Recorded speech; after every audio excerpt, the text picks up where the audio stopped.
Adam. Ya. Mas Adam malam. Malam.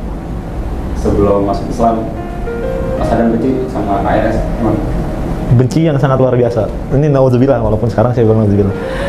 Tapi kebencian saya itu waktu itu karena ada dasar sebenarnya sih. Waktu itu ada dasar saya adalah ketika melihat seorang ulama begitu kan ya, memanfaatkan banyak orang waktu itu untuk mengendalikan syahwatnya pribadi. Itu pandangan saya dulu waktu itu, Mas.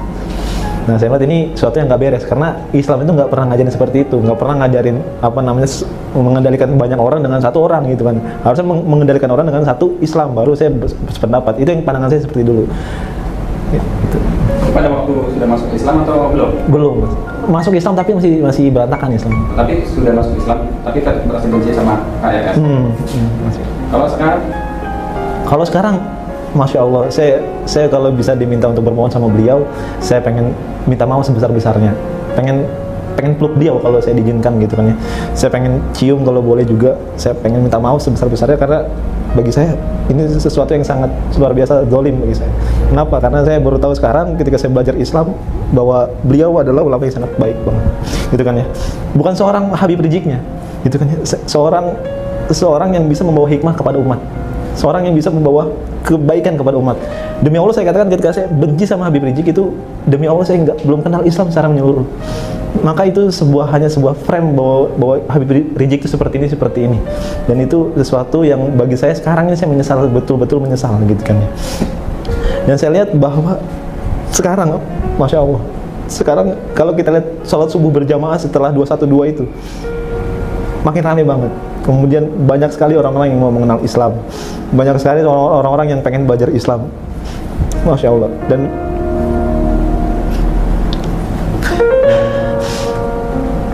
Dan banyak sekali orang yang berjuang untuk berkontribusi dalam Islam. Dan ini menurut saya sesuatu yang luar biasa, sesuatu yang di luar dugaan, sesuatu yang bahkan Masya Allah dahsyat luar biasa.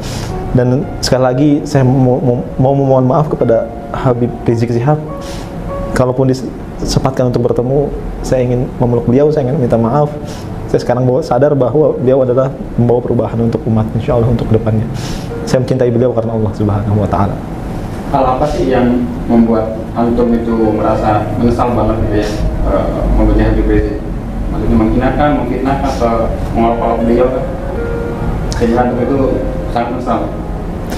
Ya, misalnya dalam arti saya banyak sekali fitnah kepada beliau, saya banyak sekali justifikasi kepada beliau gitu kan ya.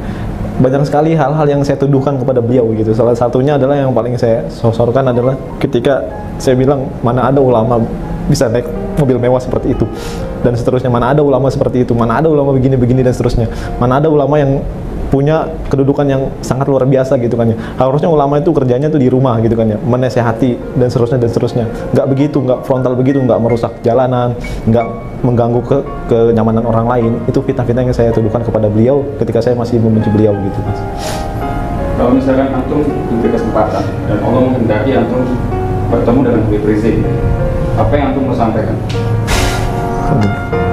Saya pertama bersyukur sama Allah, dan saya akan masih bersalawat kepada Rasulullah SAW.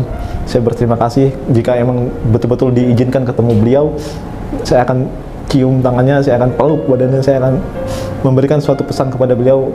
Ya Habib, saya memohon maaf, saya minta maaf sebesar-besarnya.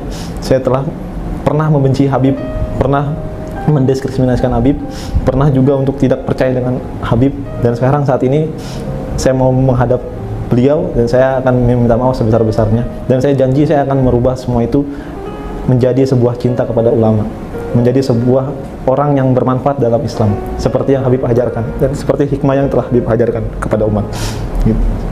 Harapan antum dengan kedatangan Habib Rizik ke Indonesia, maksudnya pulang dari Mekah, apa sih yang antum harapkan dari sosok Habib Rizik untuk persatuan umat Islam di Indonesia? Harapan besar saya Habib Rizik bisa mempersatukan umat untuk meniti satu tujuan, yaitu adalah perubahan peradaban. Karena saya melihat bahwa beliau ini pengaruhnya sangat besar, terkhusus kepada Indonesia yang kita cintai sama ini. Dan saya berharap sekali ketika Habib Rizik ini datang lagi ke Indonesia, umat semakin bersatu, umat semakin teguh, umat semakin menemukan jati dirinya sebagai muslim, bahwa dia punya sosok pelopor yang sangat luar biasa, dan kita punya kewajiban untuk memenuhi itu semua, dan kita punya tujuan yang harus sama dengan Habib Rizik Syihab gitu kan ya. Mudah-mudahan dengan kedatangan beliau kita semakin bersatu insya Allah dalam persatuan Islam. Pesan antum untuk yang orang yang belum tobat atau hijrah masih seperti antum dulu, mengorbankan beliau, memfitnah, apa namanya, menjadikan beliau. Pesan antum untuk mereka itu gimana? Pesan saya gini, Anda boleh menjadi penjahat. Anda terserah Anda mau jahat, Anda mau mencuri, Anda mau apapun, Anda mau ahli maksiat dalam segala apapun. Tapi tolong jangan satu-satunya yang antum jangan lakukan adalah jangan hina keturunan Rasulullah. Beliau itu keturunan Rasulullah. Darah beliau mengalir darah Rasulullah SAW. Setiap hari kita berselawat kepada Rasulullah. Bagaimana mungkin ketika kita berselawat kepada beliau SAW, kita menghina cucu daripada Rasulullah SAW. Dan ketahuilah teman-teman sekalian bahwa ketika Anda menjelekkan Habib Rizik Syihab, pasti ada masalah dalam diri Anda. Kedekatan Anda kepada Allah itu kurang dekat, demi Allah saya katakan. Karena itu yang saya rasakan dulu. Dulu saya kedekatan dengan Allah Subhanahu wa taala itu sangat jauh. Makanya saya membenci segala ulama, membenci termasuk Habib Rizik Syihab. Maka perhatikanlah, ketika Anda belum mampu untuk mendekatkan diri kepada Allah Subhanahu wa taala, minimal Anda jangan sekali-sekali menghina cucu Rasulullah SAW. Karena itu dagingnya beracun insyaallah.